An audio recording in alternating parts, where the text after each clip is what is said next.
everybody, I'm Jelani with Gold Figure Reviews, and for today we have a Marvel Legends series ROM Spaceknight, and this is the first time we get like an accessory with the figure. It's very crazy.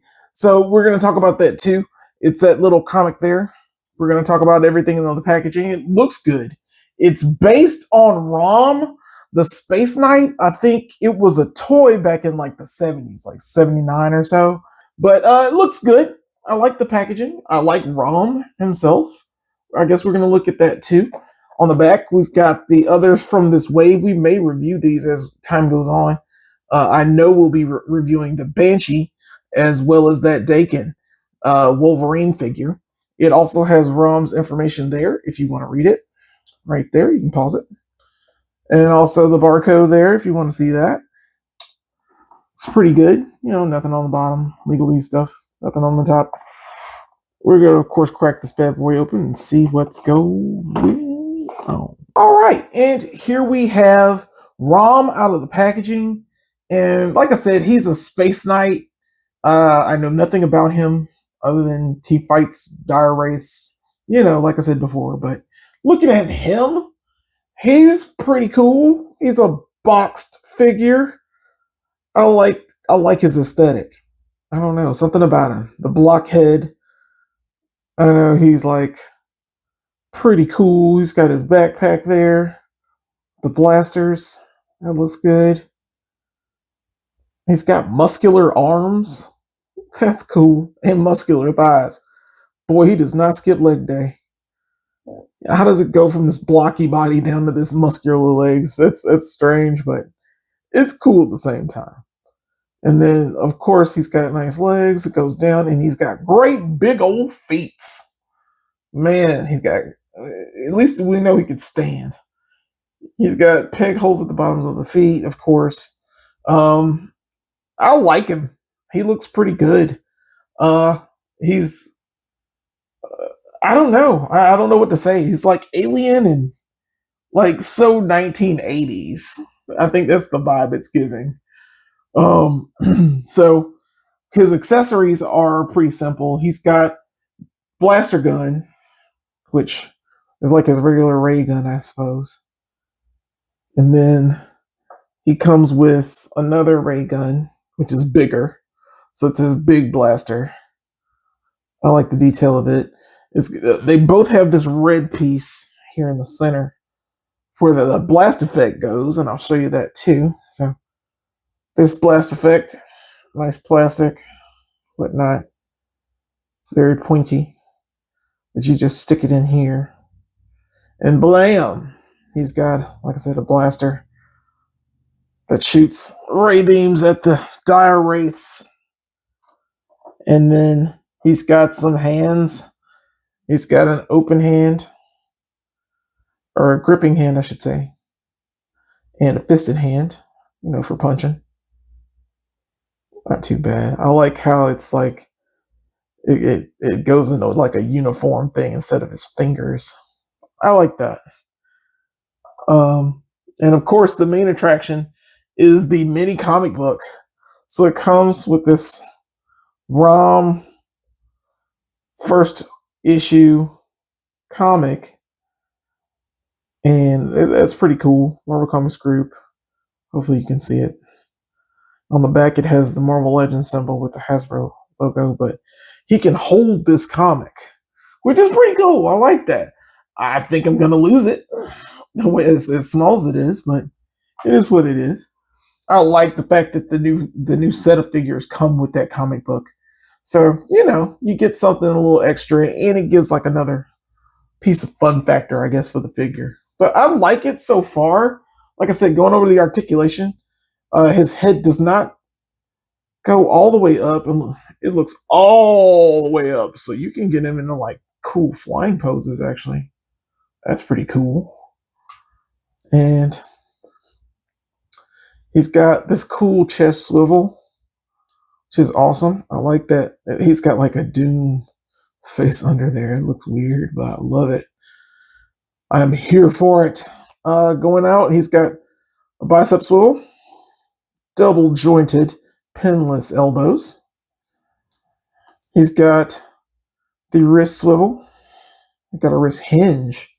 Wow. So he can hold swords and weapons and whatnot. That's cool. And the comic book, of course. And he's got this ab crunch there. He goes all the way down here. And he goes all the way back. But the backpack kind of hinders him going backwards. But once again, flying poses. That's awesome. So, not too bad. The question is, can he Jean-Claude Van Damme? Not quite. But I bet you he can Glenn Webb. Let's see.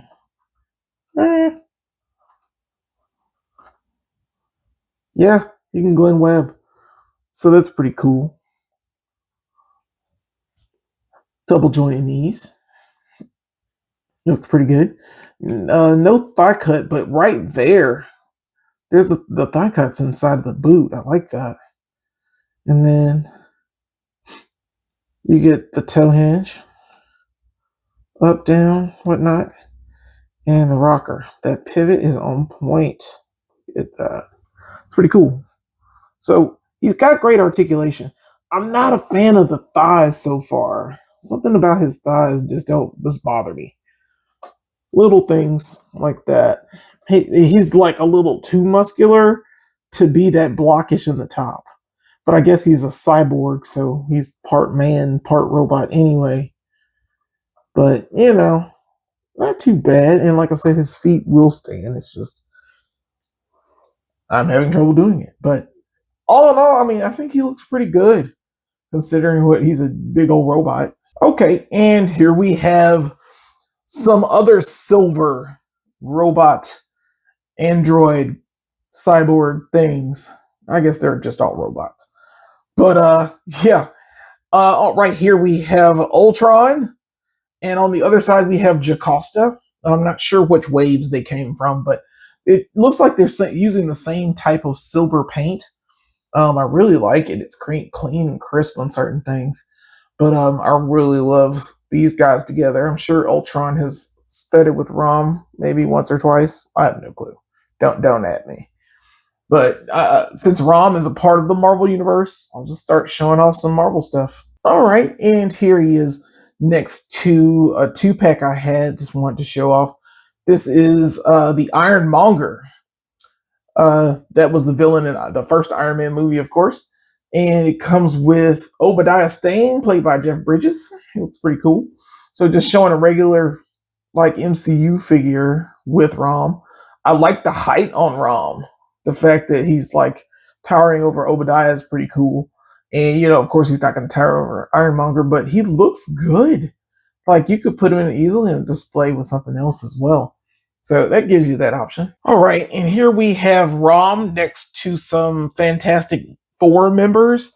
We've got the sensational She-Hulk, and we've got the Walgreens exclusive The Thing. And he looks pretty good. He looks like he's like the same height as these two characters. I really like that you can place him, of course, with other Marvel figures.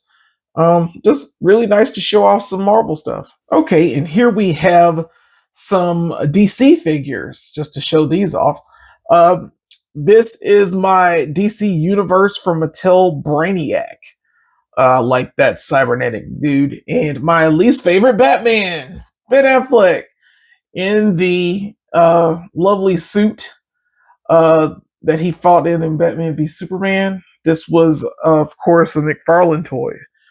I like the height with these as well. I mean, you could put them in, you could probably fudge ROM in a little bit with Brainiac as opposed to, of course, Batman. But I just wanted to show some more metallic, shiny, sheen things off. Okay, and here we have some Masters of the Universe figures. This is my favorite Masters of the Universe toy. This is the Origins Roboto. And I don't have the vintage with me right now. I have one. It's just somewhere else. And then on this side is the Masterverse New Eternia Roboto. I just got him I'm so excited. I might review him, but it depends. I love him, and the reason I love him so much is his gears turn as well. He looks so much better than the Revelations version we got. I like Rom with these. Of course, they're in different universes, but I'm pretty sure he can warp dimensions and fight Roboto as well because this Roboto was corrupted by Skeletor, so that would make a good fight, I'm sure. And just for fun, I wanted to do a quick head swap. Rom in the comics called Space Knights, because apparently Parker Brothers own the rights to Rom the toy itself, and Marvel owns the rights to the lore. So it was crazy. So I'm guessing that they were able to get that settled, and that's why we have a Rom figure. But in the Space Knight version, we had I guess a man named Tristan that was in the suit for Rom, and or Rom was his name as well. I'm not sure, but just to do a head swap, I wanted to show this off. This is Vulcan with he is an X-Man. He is brother of Cyclops and Havoc. I've shown him off a couple times, but I just wanted to show this that you can put a head on here. It looks pretty decent. I mean, it's a little awkward with the robot neck, but I get it. You could still kind of fudge that. All right, so all in all, it's not a bad figure. I like it a lot. There are a lot of things I like. There are a lot of things I don't like. It's very strange because, like I said, I like the block body, but then like the cybernetic, like the thick legs and the way the arms are made, it just looks kind of weird to me. I don't know. I think it all should have been blocked out a little bit. I know he's a cyborg, but you know, it's a minor gripe. But I love the book. I love the accessories.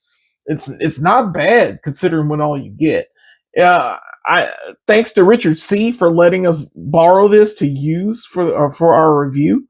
He's going to get us a lot of our figures. Like I said, we're going to do that Banshee and the Daken Wolverine from the Dark Avengers very soon. So yeah, I'm really I enjoy it. So of course we get figure points out here from 0 to 5. I'll go ahead and rate it. I'm gonna go ahead and I'm gonna give it a 4. Just a 4 at this time, just because of the legs. It's something I'm picky about it. But I love the comic. I love the face. I love the body, except for the arms and legs. You know, it is a thing. Tell us, guys, what you think in the comments. Brooks, I promise we'll be back soon for more videos. We'll also do more things with Huggy's Toy Shop. Please like, share, and subscribe. And, of course, get out there and go figure.